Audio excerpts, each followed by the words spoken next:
오늘 주님께서 우리에게 주시는 말씀은 누가복음 5장 1절에서 11절까지의 말씀입니다. 누가복음 5장 1절에서 11절까지의 말씀을 우리 한 목소리로 같이 읽겠습니다. 예수께서 게네사렛 호숫가에 서 계셨다. 그때에 무리가 예수께 밀려와 하나님의 말씀을 들었다. 예수께서 보시니 배 두 척이 호숫가에 대어 있고 어부들은 배 위에서 내려서 그물을 싣고 있었다. 예수께서 그 배 가운데 하나인 시몬의 배에 올라서 그에게 배를 무태서 조금 떼어놓으라고 하신 다음에 배에 앉으시어 무리를 가르치셨다. 예수께서 말씀을 그치시고 시몬에게 말씀하셨다. 깊은 데로 나가 그물을 내려서 고기를 잡아라. 시몬이 대답하였다. 선생님, 우리가 밤새도록 애를 썼으나 아무것도 잡지 못했습니다. 그러나 선생님의 말씀을 따라 그물을 내리겠습니다. 그런 다음에 그대로 하니 많은 고기떼가 걸려들어서 그물이 찢어질 지경이었다. 그래서 그들은 다른 배에 있는 동료들에게 손짓하여 와서 자기들을 도와달라고 하였다. 그들이 와서 고기를 두 배에 가득히 채우니 배가 가라앉을 지경이 되었다. 시몬 베드로가 이것을 보고 예수의 무릎 앞에 엎드려서 말하였다. 주님, 나에게서 떠나 주십시오. 나는 죄인입니다. 베드로 및 그와 함께 있는 모든 사람은 그들이 잡은 고기가 엄청나게 많은 것에 놀랐던 것이다. 또한 세베대의 아들들로서 시몬의 동료인 야고보와 요한도 놀랐다. 예수께서 시몬에게 말씀하셨다. 두려워하지 말아라. 이제부터 너는 사람을 낚을 것이다. 그들은 배를 무태댄 뒤에 모든 것을 버려두고 예수를 따라갔다. 아멘. 쿠바의 한 어촌 마을 산티아고 노인이라는 노인이 어부로 살아가고 있습니다. 그런데 이 노인은 무려 84일 동안이나 물고기를 한 마리도 잡지 못했습니다. 그 노인을 따라서 노인을 도와주던 소년도 그 노인이 재수없는 노인이라고 아버지가 그렇게 얘기하면서 그 노인을 그만 따라다니라고 해서 이제 84일째부터는 그 노인은 혼자 나가서 물질을 해야 됩니다. 경험이 없는 사람이 아닙니다. 그 동네에서 원래 물고기를 굉장히 많이 잡던 경험 많고 또 기술 좋고 그런 노인이죠. 그런데 어떻게 84일 동안이나 물고기를 못 잡을까요? 우리나라 인천 앞바다처럼 그렇게 물고기가 그렇게 많지 않은 곳에서 꽝을 치고 왔다 그러면 뭐 이해가 갑니다만 이건 쿠바, 그러니까 카리브해에서 그냥 5살, 6살짜리 걷기만 하는 아이들도 얼마든지 물고기를 잡아오는 그런 동네거든요. 그런 곳에서 84일 동안이나 경험 많은 노인이 한 마리도 잡지 못했다는 건 이건 신의 저주가 분명하죠. 85일째 홀로 낚시를 나갔다가 그 배 위에서 어마어마한 물고기를 한 마리 잡게 됩니다. 3일이나 쫓아다닌 끝에 결국은 그 물고기를 잡아서 배에 담궈가지고 오죠. 그러다가 수많은 상어떼들의 기습에 의하여 결국 그 고기를 잃어버립니다. 그러나 마지막 그 젊은 시절에 가졌던 꿈이었던 아프리카의 사자 꿈을 꾸며 단잠에 빠진다 하는 내용. 노인과 바다, 어니스트 해밍웨이의 소설입니다. 제가 작년부터 이제 낚시를 시작을 했는데요. 낚시라는 취미를 가지게 되니까 여러 가지를 생각하게 되는 것들도 많고 알게 되는 것도 참 많습니다. 그 중에 하나, 바다라는 곳이 그냥 물고기들이 천지 많은 그런 곳은 아니다. 낚시를 가면 도시어부나 아니면 다른 프로 유튜브의 낚시 방송에서 나오는 것처럼 그렇게 많은 물고기들을 막 얼마든지 잡아가지고 오는, 절대 그렇지 않다 하는 것을 알게 되었습니다. 바다라는 곳이 저는 농촌 출신이거든요. 농촌 출신들이 이해하지 못하는 부분들이 있더라고요. 그게 바로 뭐냐면 아무리 내가 모든 변수를 다 대입을 해보고, 그러니까 조류 아니면 물때 그리고 바람의 방향, 수온, 별 것들을 다 조합을 해도 안 나오는 날은 안 나옵니다.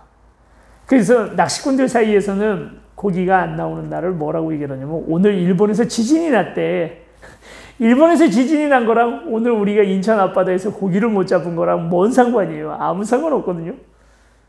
그런데 기술도 좋죠. 물때도 좋죠.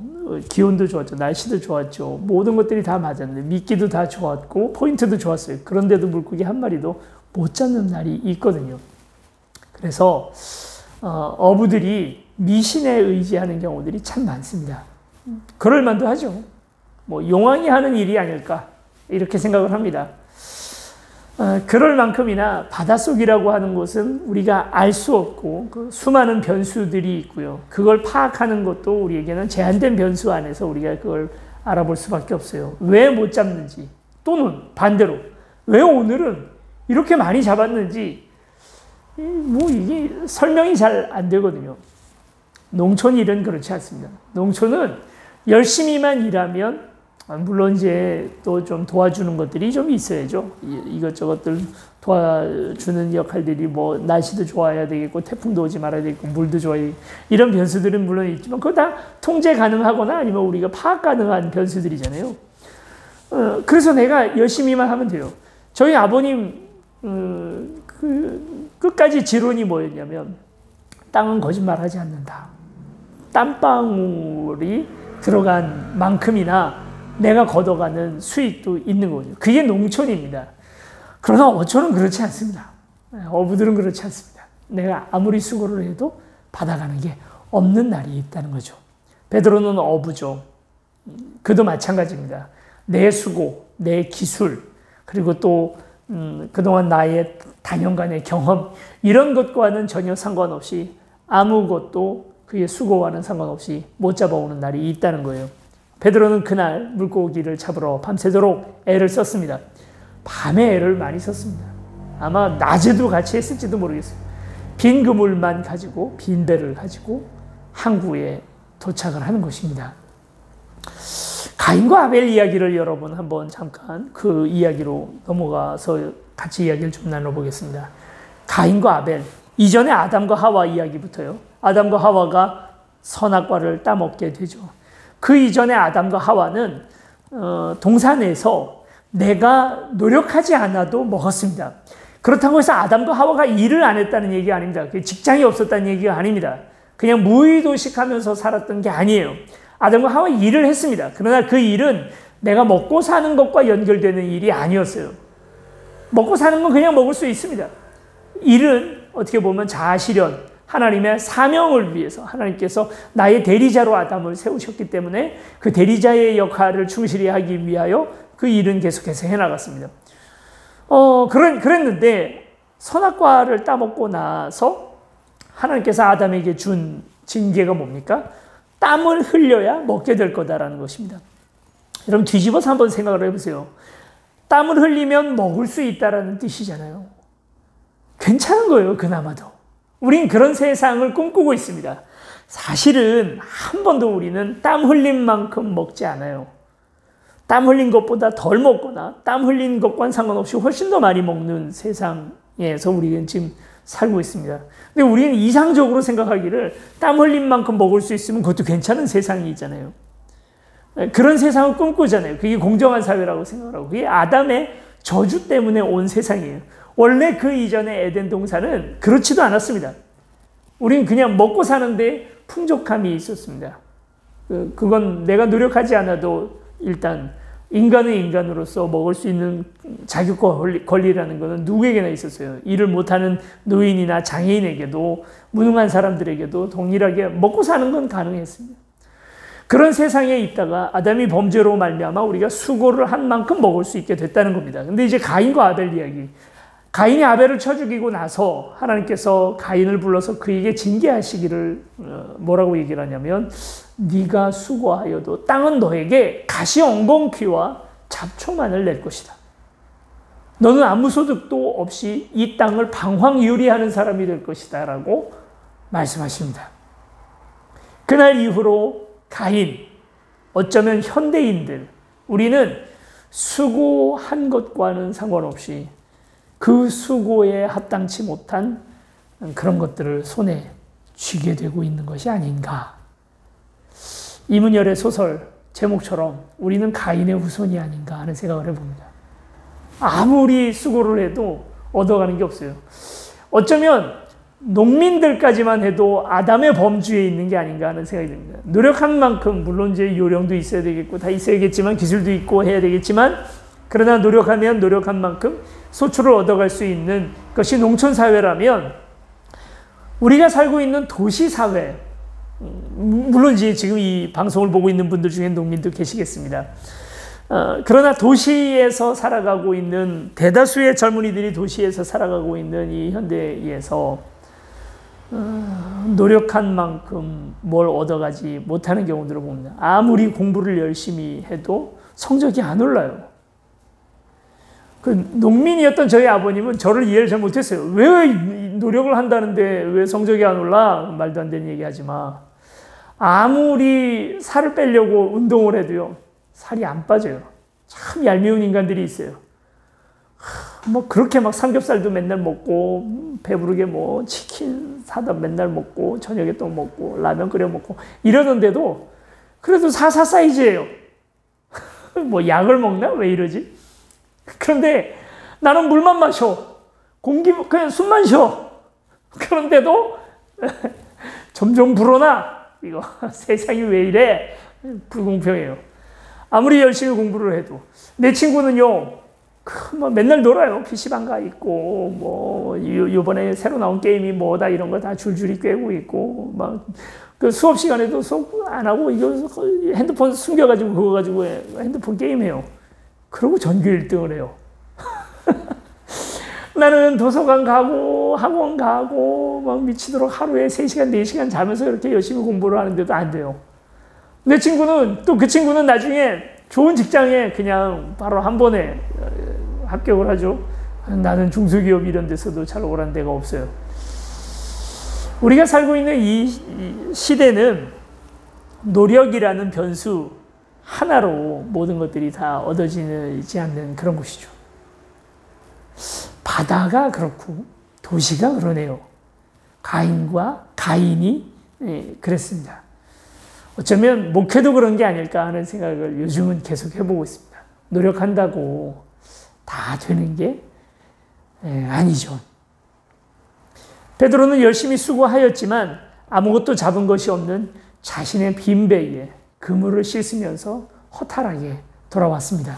우리 인생에서 이렇게 빈배를 발견하게 되는 경우들을 우리가 종종 있지 않습니까? 모세가 시편 90편을 썼습니다. 그 시편 90편에 보면 이런 말이 나옵니다. 사람의 인생이 70년이고 강건하면 80년이더라도 그 세월이 순식간에 가버리니 우리가 날아가 버립니다. 하고 그렇게까지 이야기를 하죠.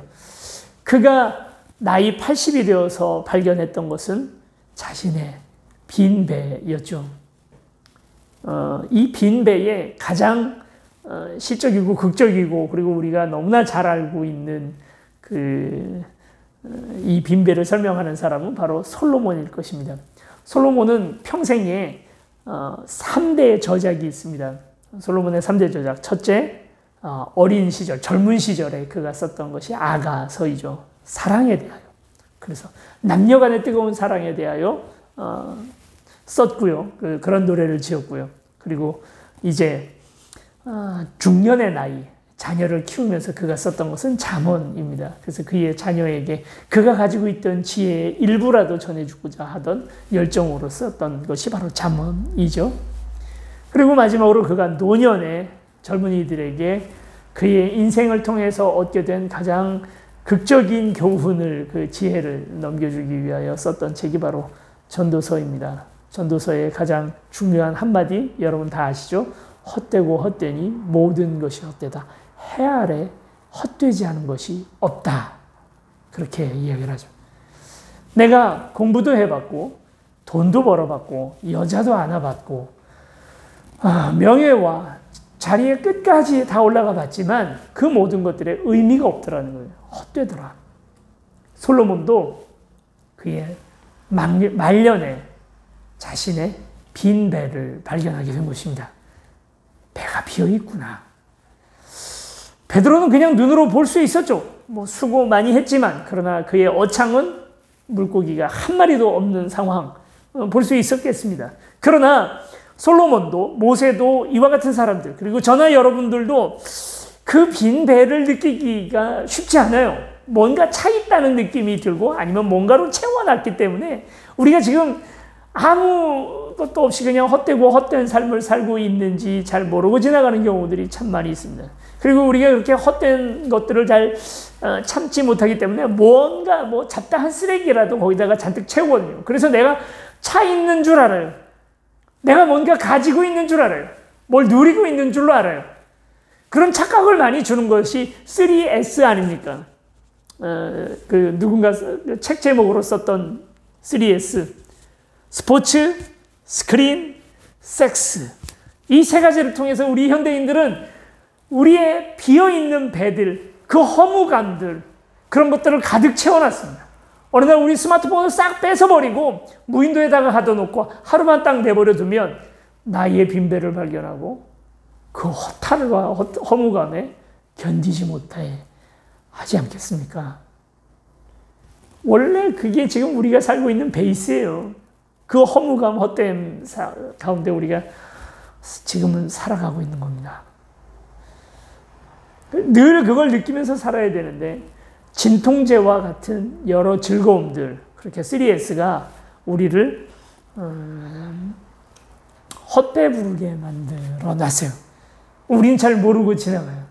그러다가 문득 깨닫는 날이 온다는 거죠. 헛되구나. 내 배가 비었구나. 내가 수고하였지만은, 밤새도록 수고하였지만은 아무것도 잡은 것이 없구나.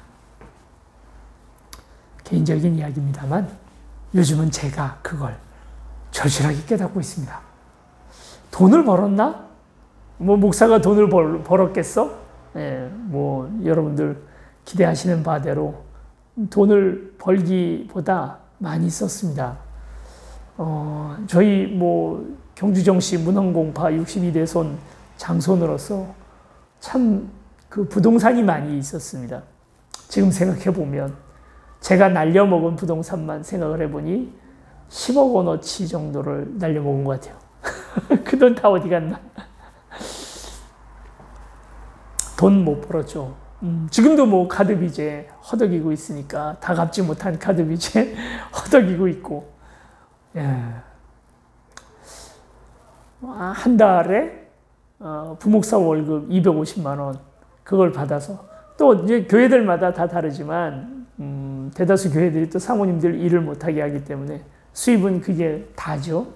그걸 가지고 저희 아이들 뭐 약값이 많이 들어갔습니다. 한 달에 거의 뭐 100만 원 가까이 약값으로 들어가고, 이런 얘기 주저리주저리 해봐야 뭐예요. 어쨌든 돈을 못 벌었어요. 돈을 못 버는 정도가 아니라 빚더미에 앉았습니다. 목회한다고. 자, 그렇게 됐고, 또 여러분 그렇다면 뭔가 뭐 책이라든지 이름을 남겼나? 전혀 그렇지 않죠. 지금도 인터넷에서 정용주하고 이름을 치면 무슨 시인, 가수 이런 사람 나옵니다. 네. 저 밑에 한 200번대쯤 내려가면 뭐 정용주 전도사 한 번 나올 거예요. 그럴 정도밖에 안 되죠. 뭐 그러면 사람을 남겼나? 그렇지 않죠. 안타깝게도 그렇지도 못한 것 같습니다. 제 주변에 사람을 남겼나? 그렇지 못한 것 같습니다. 최근에 저희 영상을 통하여 우리가 비판에 맞지 않았던 어느 저기 강모 목사님은 여 전도사님과 새벽에 2시간, 3시간 교회도 아니고 뭐 사찰의 주차장에서 영적 교제를 나눴다 해도 사람들이 믿어주고, 그리고 그를 변호해주기 위하여 그런 사람들이 있는데, 저는 제 주변에서 저를 따르던 사람들은 도리어 그랬다는, 제가 그걸 비판했다는 이유만으로도 저에게 실망을 하기도 하고 뭐 하여튼 여러 가지 일들에 의해서 개척교회가 다 그런 건가? 글쎄요. 뭐 단 1년도 함께 같이 믿어주고 또 함께 옆에서 등 떠밀어주고 하지 못하고 떠난 사람들도 있고요. 저의 진심이나 이런 것들, 원래 신뢰라는 건 그런 거잖아요. 믿어주는 건데 그런 부분들에서 내가 사람을 남기지도 못했구나 그런 생각을 하게 됩니다. 원래 목회라는 게 그래요. 목회라는 게 뭔가 내가 어느 정도의 업적을 이루었는지를 볼 수 있는 분명한 선이라는 게 없죠. 그게 없으니까 자꾸 이제 사람들이 숫자 세게 되는 거예요. 저는 안 그랬을까요? 저도 숫자 셉니다. 저도 전에 있던 교회에서 몇 명이었는데 몇 명까지 키웠다. 뭐 이런 것들 자꾸 이런 생각하지 말아야지 하면서도 계속 그런 생각들 하게 되고요. 또 그 전에 있던 교회에서 중고등부 아이들을 맡아가지고 그 교회 아이들 뭐 200명까지 출석을 했다. 수련회를 100명 데리고 갔다. 이런 게 저한테 훈장처럼 남아있는 거가 돼버린. 계속 이제 이런 식으로 가는 거죠. 어떤 목사님은 난 건축을 몇 번 했다. 평생에 그게 자랑이고 건축한 교회가 몇 석이었다 하는 것이 자랑이고 이렇게 되는 거죠. 나도 빈배였구나. 내 인생에서 무엇을 남겼을까 생각해 보니 내 인생도 빈배였구나 하는 것을 어느 날 문득 깨닫게 되는 것입니다. 그럴 때 참 힘이 듭니다. 낚시를 열심히 다니잖아요. 이제 낚시를 가는데 낚시가 아무 때나 아무데나 간다고 다 되는 게 아닙니다. 그러니까 좀 멀리 가게 돼요. 뭐 저기 고흥, 완도 막 이런 데도 가게 되고 통영 이렇게 멀리 격포 부안에 있습니다. 부안 전북 부안 이런 데까지도 가고 그런 데 가서 낚시를 하는데 그 좋은 포인트에 간다고 해서 다 잡히는 거 아니라고 말씀드렸잖아요. 거기 그냥 박진철 씨 같은 그렇게 프로 낚시꾼들 이런 사람들도 가서 한 마리도 못 잡아가지고 오기도 하거든요. 그게 낚시잖아요. 그러고 돌아오면 너무 힘들어요. 정말. 그런데요. 이게 뭐 제 자랑도 아니고 완도까지 갔습니다. 완도. 여기서 5시간 걸려요. 5시간을 가서 그곳에 뭐 어느 목사님도 좀 만나고 뭐 이러느라고 갔지만 갔다가 뭐 인생 고기 한 마리 잡았습니다. 방어 1m짜리 뭐 이런 걸 잡았어요. 그런 날은요. 집에 돌아오면서 전혀 힘들지 않아요. 운전을 밤새도록 5시간을 갔다가 다시 또 5시간을 돌아가지고 오는데도 노래를 부르면서 하나님 찬양하면서 돌아와요. 그런데 한 마리도 못 잡고 돌아오는 날은 너무 힘들어요. 아무리 뭐 어떻게 하려고 해도 뭐 운전하다가 졸리기도 하고요. 너무 위험한 운전을 하게 되는 거죠. 베드로가 그날 어땠을까? 나의 빈배를 보았을 때 숨쉬기조차 힘든 그런 고통, 허무감. 내가 왜 사나? 내가 뭔가? 그 누구에게도 말하지 못할 그런 고통이 다가오게 되는 거죠. 바로 그러고 있었을 베드로에게 갑자기 저 멀리에서 수많은 사람들이 몰려옵니다. 가만히 보니까 이 몰려오는 사람들은 한 사람, 한 청년 그를 주목하고 그에게 뭔가 이야기를 들으려고 또는 기도를 받으려고 몰려오고 있어요. 이 청년은 갑자기 펄쩍 뛰어서 내 배 위에, 나의 빈 배 위에 올라섭니다. 나한테 허락을 맡은 것도 아니고 사전에 예고된 것도 아닙니다. 갑자기 일어난 일이에요. 이걸 왜 이런 일이 벌어졌는지를 설명을 어떻게 하시겠어요? 갑자기 내 배 위에 올라섭니다. 그리고 멋지게 설교를 시작합니다. 하나님 나라에 대하여, 그리고 그 이전에 우리가 잘못 알고 있던 종교의 어떤 잘못된 부분들에 대하여, 그리고 하나님 나라의 비전에 대하여 말씀을 전하시죠. 그 이야기를 쭉 듣고 있는데 마음속에서 이것이 하나님의 말씀이다라는 확신이 들었던 모양입니다. 갑자기 이 설교를 마친 이 청년이 베드로에게 이렇게 말합니다. 깊은 데에 가서 한 번만 더 그물을 내려보라. 어떤 분은 성지를 잘 알고 갈릴리 바다를 잘 아시는 어떤 목사님은 이걸 이렇게 설명을 합니다. 깊은 데라는 곳은 원래 갈릴리 바다가 얕은 곳에 물고기들이 많이 모이고 깊은 곳에는 고기들이 없다. 그래서 깊은 곳이라는 것은 베드로가 정말 하나님의 말씀에 대한 순종이 아니면 그물을 던질 일이 없는 곳이었다. 이제 이렇게 설명하시는 분들도 계시고, 뭐 이게 낮이었기 때문에 낮에는 가까이 갯바위 쪽으로 붙고 깊은데 뭐 물고기 없다 이렇게 설명하시는 분들도 있습니다. 저는 조금 다르게 이 말씀을 묵상을 했습니다. 저는 어렸을 때 시골 계곡 같은 데서 많이 놀았거든요. 계곡은 깊이가 깊어봐야 2m가 되지 않아요. 이렇게 보면 무슨 고기가 돌아다니는지 다 보입니다. 그런 데서 이제 저 낚시도 하고 친구들이랑 물고기도 잡고 하고 놀았어요. 그리고 고기가 보이고요. 고기 그 입에다가 이렇게 갖다 줍니다. 그럼 고기가 이렇게 무는 것도 다 보여요. 그렇게 낚시를 했어요. 그리고 나중에 이제 커서 성인이 돼서 바다 낚시를 배우니까 힘든 점이 바로 뭐냐면 안 보여요. 볼 수가 없어요. 최소 4m, 5m 물속인데 이게 그냥 민물처럼 맑은 물이 아니고 이게 부옇게 뻘물이 올라오는 그런 물 속에 4m, 5m면요. 뭐 전혀 보이지 않습니다. 그 물 속에서 고기를 잡는 깊은 물이라 하는 곳은 저는 보이지 않는 물, 고기가 눈으로 보고 잡는 게 아니에요. 불특정, 미확인, 미지의 세계에다가 그물을 던지는 거죠. 베드로가 이렇게 말합니다. 밤새도록 수고하였지만 잡은 것이 없지만 나도 가인의 저주처럼 애써도 수고해도 잡은 것이 없는 그런 빈손이지만 그런 경험들을 그동안 많이 했지만 이제 염세주의자처럼 돼서 인생에 내 아무것도 얻는 것이 없다고 생각될 그런 때에 당신의 말씀에 의지해서 한 번 더 그물을 내려보겠습니다. 그리고 그물을 내려요. 찢어지도록 많은 물고기들을 잡습니다. 그의 2배, 친구들의 배까지 가득 채워집니다. 지난주 토요일 날, 전에 이제 제가 있던 그 수서교회에서 제가 중등부를 맡고 있었을 때 제자가 절 좀 보고 싶다 해서 정말 오랜만에 연락이 닿아가지고 그래서 만났습니다. 만나서 저녁 같이 먹고 같이 이야기를 나누는데 그 친구가 아주 굉장히 재미있는 친구였거든요. 어느 날 그때 이제 중학교 그 친구가 2학년이었나요? 2학년이었는데 갑자기 사라졌어요. 한 1년간 그 모습을 안 보이다가 나타났는데요.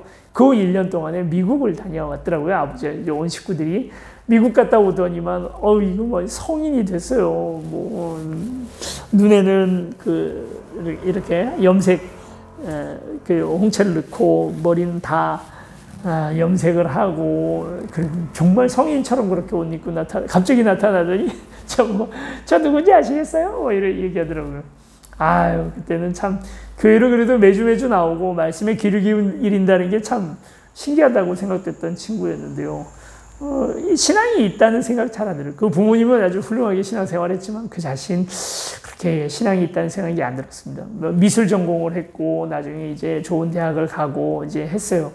이번에 만나고자 했던 이유가 있더라고요. 어느 날 이게 무슨 계기가 있는 것도 아니었는데 그동안 나는 신앙생활을 하고 있다고 생각을 했고 나는 믿음이 있다고 생각을 했었답니다. 그런데 최근 이제 한 2-3달 전이었던 거죠. 말씀을 듣다가 뭔가 깨달아지는 부분이 있고 하나님 살아계시다는 확신이 생기고 그동안 내가 믿음 생활을 한 게 아니었다는 사실을 깨달은 겁니다. 말하자면 베드로의 빈배를 발견한 거죠.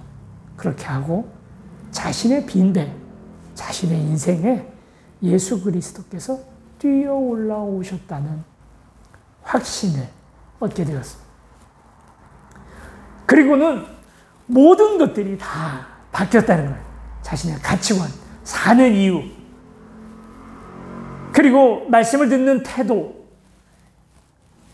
그가 남는 시간 동안 여가 시간을 즐기는 여러 가지 방법들 다 완전히 다 바뀌어버렸다는 거예요. 그러고 나니 신앙생활 하지 않는 할아버지가 다시 생각나고 신앙이 흔들리는 아버지가 보여지고 모든 온 인생이 다 그에 초점이 맞춰지기 시작을 했다는 것입니다. 그의 이야기에 무슨 계기가 있었던 게 아닙니다. 어느 날 갑자기 하나님께서 그리고 그가 가장 많이 느꼈던 게 이거예요. 친구가 하는 얘기가 그동안 정말 잘못 살았구나. 헛되고 헛된 삶을 살았구나. 아, 그렇게 살지 말걸. 이걸 조금이라도 더 빨리 알았더라면 얼마나 좋았을까 하는 생각을 했다는 것입니다. 베드로의 빈 배 위에 예수님께서 뛰어 올라오십니다. 그가 기술이 없어서였는지, 운이 없어서였는지, 아니면 원래 그렇게 무능한 인간이었는지 모르겠지만, 그는 물고기 한 마리도 잡지 못하던 그런 인간이었습니다. 그의 빈 배 위에 예수님께서 오셔서 그의 배를 가득 채워 주십니다. 요즘 저의 고백입니다. 주님, 제 배에도 올라와 주세요.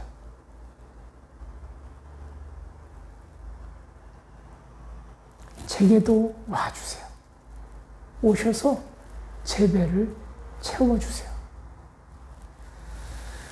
자, 여기서 이제 베드로의 비범함이 드러나게 됩니다. 다른 사람들 같았으면 이 상황을 보고 이제 네 배가 가득 차고 그리고 많은 물고기들을 잡는 걸 보고 당시에 뭐 어탐기, 어군 탐지기 이런 것들이 전자장비가 있던 때가 아니지 않습니까? 예수님, 저랑 통업합시다. 제가 물고기 많이 잡아가지고 11조도 하고요. 헌금도 많이 하고 선교사님들도 도울게요. 그러니까 저랑 같이 이거 동업하는 거예요. 제 배 위에 올라타가지고 뭐 다른 거 없어요. 저기 하고 얘기하세요. 깊은데 얕은데 왼쪽 오른쪽 그거 얘기만 해주세요. 제가 물고기 많이 잡아서 하나님 나라를 위해서 쓰겠습니다. 이게 어떻게 보면 평범한 오늘 우리의 모습이 아닐까요? 그런데 베드로는 다음 행동이 뭡니까? 자신의 배와 그물을 버려두고 예수님을 쫓아갑니다. 그건 예수님이 하셨던 바로 이 부르심 때문인데요. 그 부르심은 이렇게 말씀하고 계십니다. 베드로야, 너는 이제 고기 잡는 어부가 아니란 얘기는 안 하시죠. 너는 이제 사람 잡는 어부가 되어라. 사람을 낚는 어부가 되어라. 내 중심적으로 생각을 하면 나는 어부예요. 계속 어부예요. 그냥 도시 어부건 뭐 무슨 어부건 간에 나는 계속 어부예요. 예수님이 내 배에 올라오셨으니까 나는 이제 고기 많이 잡는 어부예요. 이렇게 생각을 할 수 있잖아요. 근데 베드로는 그 순간 예수님이 내 배 위에 올라타는 순간 주객이 전도됩니다. 내가 주인이 아니에요. 주님이 주인이시고 나는 객일 뿐입니다. 그러니까 주님 중심으로 생각하는 거예요. 주님이 말씀하십니다. 너는 이제 사람 낚는 어부가 되어라. 그러니까 나의 어부의 삶에 보탬이 되는 어떤 존재가 나타난 게 아니라 내가 예수님의 하시는 일에 보탬이 되는 사람이 되어야 되겠다라고 생각을 한 거죠. 이게 사명이고요. 이게 오늘 제가 여러분들에게 도전하고자 하는 말입니다. 주님이 내 배 위에 올라타시면 그날부터는 내가 주인이 아니라 주님이 주인이십니다. 그분이 주인이심으로 이제 그분을 중심으로 해서 내 삶 전체가 다시 뒤어바뀌는 것이죠. 물고기 없어도 돼요. 이 많이 잡혔던 물고기들 어떻게 했을까요? 예수님 잠시만요. 뭐 다 좋은데 사람 낚는 어부 그 얘기 좀 나중에 들어볼게요. 일단은 업 한 장 가서 이거 전부 다 위판 다 해버리고 돈 좀 벌어. 그리고 배도 좀 맡겨놓고 뭐 이렇게 해서 그게 아니죠. 배와 그물을 다 버려두고 거기에 아마 생각된 말이 물고기도가 아닐까요? 그 물고기 그렇게 많이 잡은 물고기 어떻게 했을까? 하나님 오늘 우리를 부르시고 계십니다. 그리고 그분은 우리를 그냥 부르시는 것이 아니라 우리의 정체성을 바꿔놓으십니다. 사람의 행동이 언제 바뀔까? 정체성이 달라지면 바뀝니다. 사람 잘 안 바뀌어요. 정말 우리 속담에 뭐라고까지 얘기를 합니까? 사람이 바뀌면, 변하면 죽는다. 이 말은 정말 사람이 이상한 행동을 하기 시작하면, 좀 달라진 행동, 스크루지처럼 극적으로 달라진 행동을 하기 시작하면 정말 죽을 때가 됐다라는 뜻일까요? 그게 아니라 죽을 만큼이나 사람 안 바뀌어. 죽으면 죽었지 사람 안 바뀐다라는 그런 말이죠. 참 정말 좌절하는 게 사람입니다. 그렇죠? 다른 사람 얘기할 거 없어요. 제가 안 바뀌는데요, 뭐. 안 바뀌어요. 안 바뀌는데, 뭐 하면 안 바뀌냐면, 정체성이 달라지면 바뀝니다. 제가요, 전도사일 때는 전도사 짓거리를 했어요. 전도사 하는 행동들을 했어요. 예, 부목사님들 뒤에서, 저 목사님 전 싫어. 그런 것도 하고, 전도사 하는 것처럼 했어요. 근데 목사가 딱 되고 나니까, 많은 사람들이 나를 목사라고 불러주기 시작하니까, 목사하는 행동을 하기 시작합니다. 요즘 이제 택배하고 다니잖아요. 택배라고, 제 기사라고 알고 있는 사람들 앞에서는 택배 기사처럼 하고 다닙니다. 여전히 목사라고 불러주고 있는 많은 분들 앞에서는 목사 짓을 하죠. 주변에서 나를 규정해 주는 대로 나는 바뀌어요. 그게 오늘 우리예요. 우린 그렇게 달라집니다. 많은 내 주변의 공동체가 나를 규정해줘. 하나님 나라의 백성으로 규정을 해주는 동안에, 그렇게 기대하는 동안에 나는 하나님 나라의 백성처럼 움직이게 됩니다. 그래서 참 공동체가 중요한 거예요. 그런데 주변 사람들이 나를 그냥 평범한 사람으로, 어부로 계속해서 생각해 주는 동안에는 물고기 잡으러 가겠죠. 베드로에게 독특한 점은 이겁니다. 주변 많은 사람들은 아직도 베드로를 어부라고 생각을 해요. 근데 예수님만 베드로를 넌 사람 낚는 어부야 라고 이야기를 합니다. 그리고 베드로는 다른 모든 사람들의 시선 중요하지 않고 예수님이 나를 사람 낚는 어부라고 생각해 주는 그 말씀을 따라서, 아직 다른 사람들은 그렇게 생각 안 하잖아요. 근데 예수님만 그렇게 생각하면 돼요. 그래서 나는 예수님을 따라갑니다. 그 예수님, 내 삶에서 가장 중요한 그분, 내 인생의 진정한 의미, 헛되고 헛되며 모든 것이 헛된 나의 이 삶, 그래서 3S가 아니면 채울 수가 없던 나의 이 비어버린 빈 배 위에 예수님 오시옵소서. 주님,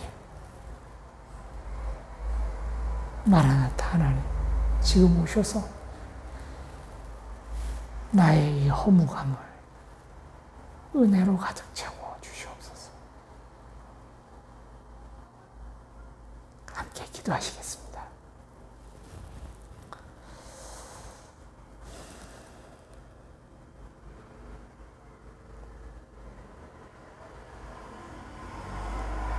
사랑관에 많으신 아버지 하나님, 내 배가 비어 있었음을 주님 고백합니다.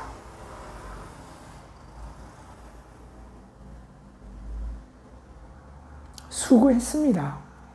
그거 아시잖아요. 땀 많이 흘리고 수고하고 애쓰고 마치 가인의 저주에 걸린 사람처럼 애쓰고 수고함이 치열하게 살았던 나의 삶이 나를 채우지 못하였고, 나의 경험이나 내 기술이나 나의 운이나 내가 잡고 있던 줄들이 나를 채워주지 못했습니다. 너무 잘 압니다. 이런 것들로 채울 수 없는 내 삶을 주님의 은혜만이 채울 수 있다는 사실을 너무 잘 알면서도 우린 또 애써 그것을 잊어버리고 또 채우고 채워가며 이기고 이기려고만 하였습니다. 이제 다 고갈됐습니다. 아무것도 채우지 못했습니다. 내 손에는 허무만이 가득합니다. 이제 주님 제발 오셔서 나의 배를 채워 주시옵소서. 나와 함께 하여 주시고 나의 정체성을, 나의 나됨을 주님이 규정하여 주옵소서. 예수 그리스도 이름으로 기도드립니다. 아멘.